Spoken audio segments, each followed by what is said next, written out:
सबको जय मसीह की एक बार फिर न्यू लाइफ चर्च की ओर से मैं पास्टर विनोद भाटिया आप सबका स्वागत करता हूं हमारे इस न्यू लाइफ चर्च चैनल के ऊपर। आप सबको परमेश्वर आशीष दे, शांति दे। और आज फिर मैं परमेश्वर के जीवित वचन को लेकर के आपके बीच में हूं।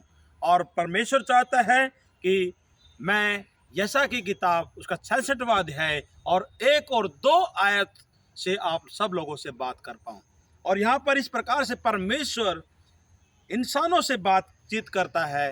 वो कहता है, यहाँ लिखा है पहले पद में, अगर आपके पास बाइबल है मेरे प्रियो, आप बाइबल को खोल लें, परमेश्वर के कलाम को पढ़ना जारी करें। और यहाँ इस प्रकार से लिखा है यहोवा यूं कहता है, आकाश मेरा सिंहासन और पृथ्वी मेरे चरणों की चौकी है, तुम मेरे लिए कैसा भवन बनाओगे।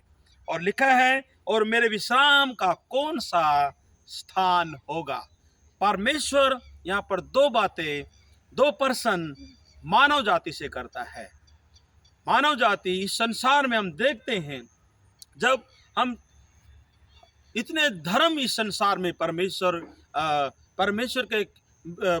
के लोगों ने, हम देखते हैं परमेश्वर को मानने वाले लोगों ने, परमेश्वर में श्रद्धा रखने वाले लोगों ने, इतने सारे अलग अलग धर्म के लोगों ने मंदिर बनाए, गुरुद्वारे बनाए, चर्च, गिरजाघर, मस्जिद, पता नहीं क्या क्या आप लोगों ने यहाँ पर खड़ा कर दिया है।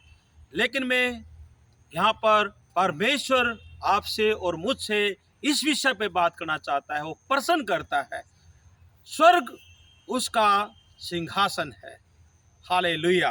लिखा है, आकाश मेरा सिंहासन और पृथ्वी मेरे चरणों की चौकी है, और तुम मेरे लिए कैसा भवन बनाओगे।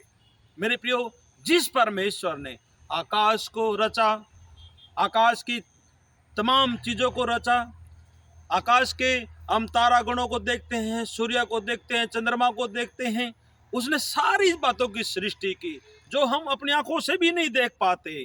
जो हम देखते हैं, जो हम देखते हैं कि आकाश के बहुत बड़े बड़े ग्रह, उपग्रह, उल्कापिंड इस आकाश के अंदर हैं, जो परमेश्वर के द्वारा बनाए गए हैं, जो इस धरती से भी लाखों करोड़ों गुना बड़े हैं मेरे प्रियो।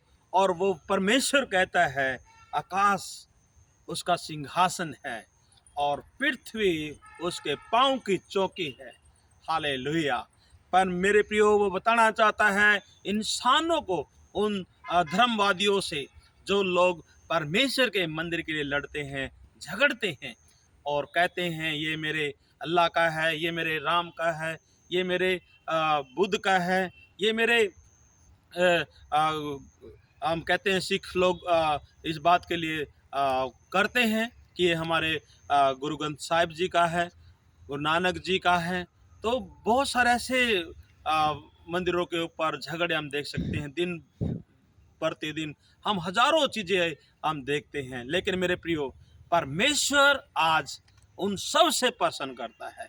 चाहे कोई सिख है, चाहे कोई जैनी है, चाहे कोई बौद्धि है, चाहे कोई ईसाई है, चाहे कोई हिंदू है, वो सब से प्रसन्न करता है मेरे प्रियो। वो कहता है कि तुम मेरे लिए कौन सा भवन बनाओगे, ईंट गारा का, पत्थर का, चूने का। उससे भी बड़े बड़े परमेश्वर ने उल्का पिंड बनाए, आकाश को बनाया, सूर्य को बनाया, चंद्रमा को बनाया मेरे प्रियो। वो कहता है मेरे विश्राम का कौन सा स्थान होगा। आप सोच समझ सकते हैं कि जिस इतनी बड़ी बड़ी चीज़ों की परमेश्वर प्रकृति करता है, उनको बनाता है, तो आप सोच सकते हैं क्या वो हमारे हाथ के बनाए हुए मंदिरों में आ सकता है, समा सकता है क्या? हम उसके लिए, जिसने इस धरती को इतना बड़ा बनाया है, क्या हम उसके लिए कोई धरती के ऊपर कोई मंदिर बना सकते हैं? मेरे प्रिय, सोचने का विषय है। और यही बात आज परमेश्वर आपसे और मुझसे करना चाहता है कि मेरे लिए कौन सा भवन बनाओगे, मेरे लिए विश्राम का कौन सा स्थान होगा। लेकिन 2 पद में इस प्रकार से लिखा हुआ है कि परमेश्वर की वाणी है, परमेश्वर का वचन है, ये सब वस्तुएं मेरे ही हाथ की बनाई हुई हैं। हालेलुया। चाहे मेरे प्रियो हम इस संसार में जो कुछ भी देखते हैं आंखों से, वो सब परमेश्वर के द्वारा बनाया गया है, रचा गया है। और अगले भाग में लिखा है, इसलिए सब मेरी ही हैं, परंतु मैं उसी की ओर दृष्टि करूंगा, कृपा दृष्टि करूंगा जो दीन और खेदित मन का हो। आमेन, हालेलुया। मेरे प्रियो, परमेश्वर दीन और खेदित मन के लोगों के प्रति जो उसका रवैया है, जो उसका प्रेम है, जो उसके दिल का, जो वो दया का सागर है, वो दिल का, जिस दिल का महान परमेश्वर है, वो आपसे प्रेम करता है। वो उन लोगों से प्रेम करता है जो दीन और खेदित मन के होते हैं, जो हताश और निराश इस संसार में हैं, वो उनसे बातचीत करना चाहता है।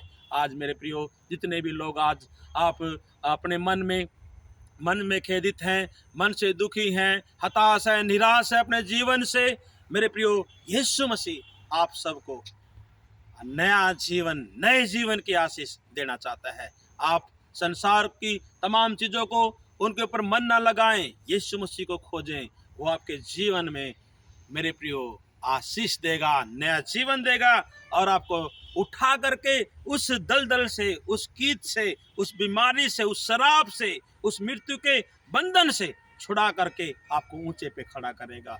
क्योंकि मेरे प्रियो, हम इस संसार में किसी मंदिर के लिए ना झगड़ें, किसी मस्जिद के लिए ना झगड़ें, किसी गुरुद्वारे के लिए ना झगड़ें, किसी चर्च गुरुद्वारे के लिए ना झगड़ें, बल्कि हम अपने सृजनहार परमेश्वर जो हम सब का बनाने वाला है, उसके लिए, अपने इस ध्येय के लिए हम अपने आप को सतर्क करें, जागरूक करें। हालेलुया। परमेश्वर महान है, वो आपसे प्रेम करता है। आप ही हैं मेरे प्रियो उसका सच्चा मंदिर, आप ही हैं उसके लिए सच्चा गुरुद्वारा, आप ही हैं उसके लिए सच्चा चर्च, आप ही हैं उसके लिए सच्चा मंदिर। हालेलुया। आप अपने देह को संवारें, अपनी देह में अच्छे गुण लेकर आएं, अच्छा व्यवहार, अपना अच्छा चरित्र लेकर आएं, ताकि परमेश्वर आपके साथ अपने वायदे को पूरा कर सके। और परमेश्वर जब इंसान कौम से मांग करता है, प्रसन्न करता है कि मेरे लिए कैसा भवन बनाओगे, वो चाहता है कि आप अपनी देह को परमेश्वर का मंदिर बनाएं और परमेश्वर से आशीष प्राप्त करें। हालेलुया। परमेश्वर आप सबको आशीष करे। आज के इस वचन के साथ प्रभु आप सबके साथ हो, परमेश्वर की आशीष आप सबके साथ हो। इस वचन के द्वारा जब आप आशीष पाते हैं तो मेरे प्रियो, हमारे न्यू लाइफ चर्च के चैनल को जरूर सब्सक्राइब करें, बेल आइकन दबाएं और परमेश्वर की बड़ाई करें। सबको परमेश्वर आशीष करे। सबको जय मसीह की।